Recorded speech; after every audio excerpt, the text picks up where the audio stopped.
안녕하세요. 아스트로즘의 소우주 전체 사진 촬영 여행기 스텝 4입니다. 스텝 3 칼바리 영상은 잘 보셨나요? 오늘은 서우주 해머린풀에서의 여행기를 소개하고자 합니다. 지금 보는 숙소가 칼바리 YHA 백패커스라는 것을 이제는 아시겠죠? 이 영상을 보신 분이면 나중에 이곳을 찾아가실 수도 있을 것입니다.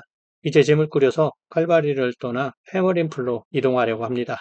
칼바리에서 날씨가 허락했기 때문에 네이처스 윈도우를 배경으로 은하수 사진을 한 장 건질 수가 있었네요. 앞에서 얘기했지만 4번 방문해서 건진 한 장이기 때문에 귀한 사진이라고 할 수가 있습니다.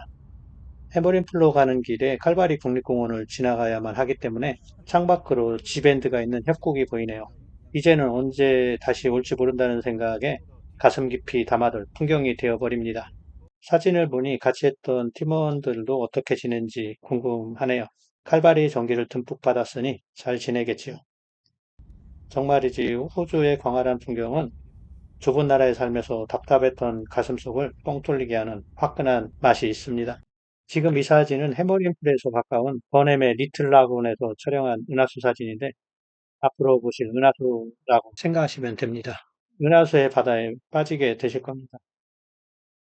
퍼스에서부터 타고 온 해안도로인 60번 주도는 칼바리에서 끝이 나고 이제는 내륙으로 들어와 일본 고속도로를 타고 가야만 합니다. 갈림길 없이 해머린풀까지 직진하기 때문에 운전은 편하게 할 수 있는 여건입니다. 바다를 볼 수는 없지만 광활한 평지라서 지평선인지 수평선인지 어차피 구분이 되질 않습니다.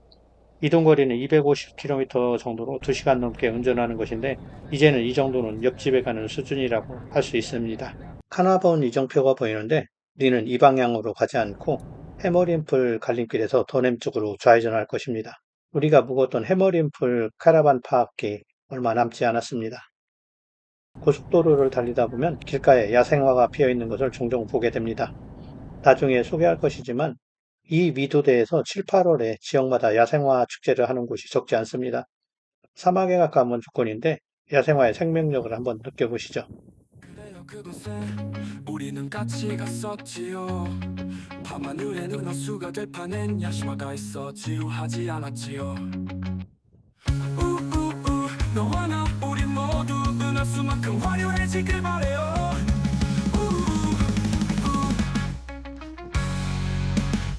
그래요 그곳에 우리만 같이 있었지요. 밤하늘의 어둠 속에 영롱한 별을 좋아하는 이제 갈림길이 얼마 남지 않았습니다. 샤크베이와 데넴의 이정표가 보이네요.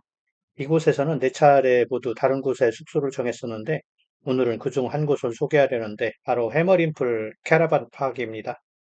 숙소 이름에서 느껴지듯이 럭셔리한 숙소가 아닌 여행객들이 주로 묵거나 대형 트러커들이 하룻밤 자고 식사를 해결하는 정도의 숙소라고 생각하시면 됩니다.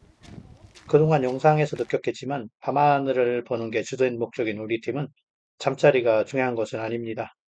오히려 이런 숙소는 우리나라에서 볼 수 없기 때문에 아주 낭만적인 분위기 물씬입니다. 이곳은 카페도 있어서 어느 정도의 음식을 먹을 수가 있었는데 숙소를 잡은 우리는 무엇을 먹었는지는 정확한 기억은 없지만 음식을 주문했었는데 숙소 앞까지 가져다 주었었습니다. 마치 남대문 시장에서 상인들이 남대문 시장 식당에서 음식을 시켜 먹는 것처럼요.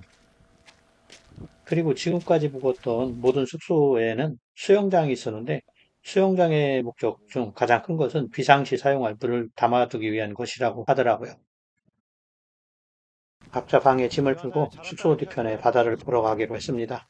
세계적으로 유명한 해머린 풀에 대한 안내판이 보이네요. 이곳이 유명한 이유 중 하나는 바로 성캄브리아대에 살았던 조류 화석인 스트로마톨라이트 화석이 바닷속에 있기 때문입니다. 고등학교 과학 시간에 배웠을 것입니다. 성캄브리아대의 표준화석 스트로마톨라이트. 우리는 이것을 직관하는 거죠. 지금 바다에 보이는 동글동글한 바위가 바로 스트로마톨라이트 화석을 가지고 있는 돌덩어리들이죠.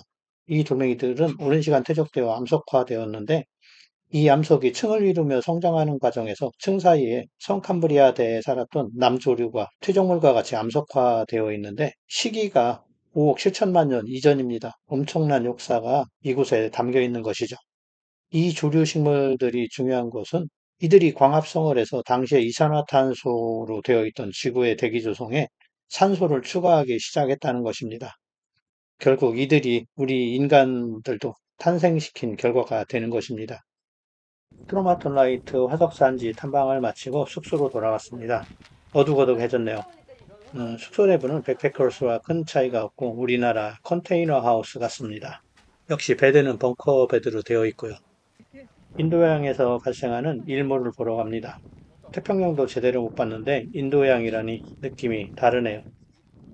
해가 지는 것이 구름과 어울려서 더욱더 노을이 멋지게 보이는데 밤에 은하수를 촬영할 생각을 하니까 구름이 많아서 걱정이 많이 됩니다. 이곳은 바베큐를 할 수 있는 시설이 있는데 카페에서 고기를 사다가 구워서 맥주를 마셨습니다. 호주 생맥주는 미소 MISO였던 것으로 기억이 됩니다. 저녁 때가 되니까 차량들이 점점 많아지는 것이 캐러반 파크라는 것이 실감나게 해주네요. 오늘은 이곳을 배경으로 은하수 촬영을 하려고 했었는데 보는 것과 같이 구름이 많아서 걱정이 됐습니다. 그런데 밤이 되니 은하수가 이쪽 방향에는 없었습니다. 아쉬운 대로 마젤란 소원과 오리온 자리가 같이 있어서 찍어봤는데 하늘이 좋지 않아서 사진의 질이 엉망입니다. 호주라고 항상 맑은 것은 아니네요. 그리고 구름이 그칠 때까지 기다려봤는데 그럴 기미가 보이지 않아서 인도양에서 피어오르는 은하수 사진을 구름과 같이 촬영할 수밖에 없었습니다. 그것도 달랑 한 장 건졌습니다. 구름이 있어도 하늘이 좋으니 은하수 모양이 쨍하게 나타나 보입니다. 다음날 아침 늦게 일어나서 바다에 나가보려고 하는데 언덕에 에뮤가 보입니다. 에뮤는 타조처럼 날지를 못하는 큰 새로서 타조보다는 크기가 좀 작은 편인데 호주의 국조에 해당합니다. 호주 하면 캥거루가 떠오르는데 에뮤가 국조일 줄은 아마도 몰랐을 겁니다. 이곳 사람들은 은하수의 머리단 쪽을 흔히 에뮤를 닮았다고도 합니다.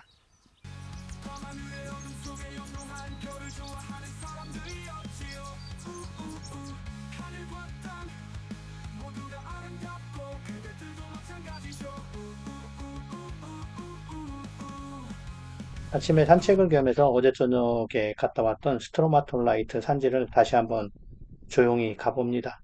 지구과학 교사라는 의무감을 살짝 느끼면서요.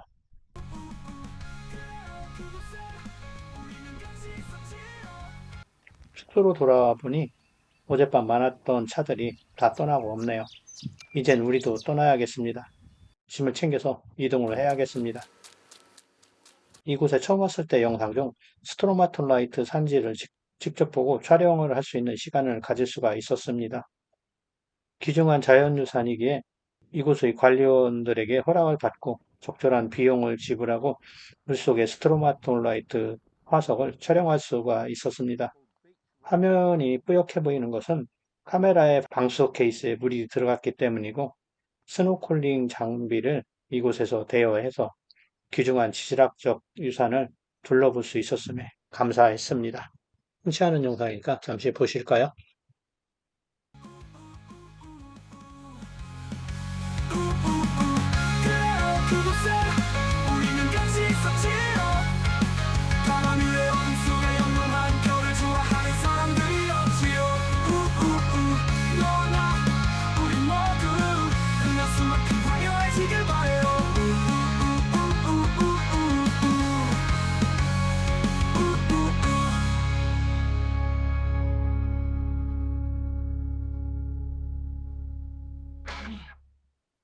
다음 영상에서는 데넴으로 이동을 하겠습니다. 구름이 조금씩 적어지고 있는 것을 볼 수가 있는데 데넴에서는 그야말로 은하수 축제를 했습니다. 팀원들도 이곳의 은하수에는 감탄을 넘어 경탄을 했었습니다. 숙소에 짐을 풀고 얘기는 다음 영상 스텝 5에서 계속하겠습니다. 봐주셔서 감사합니다.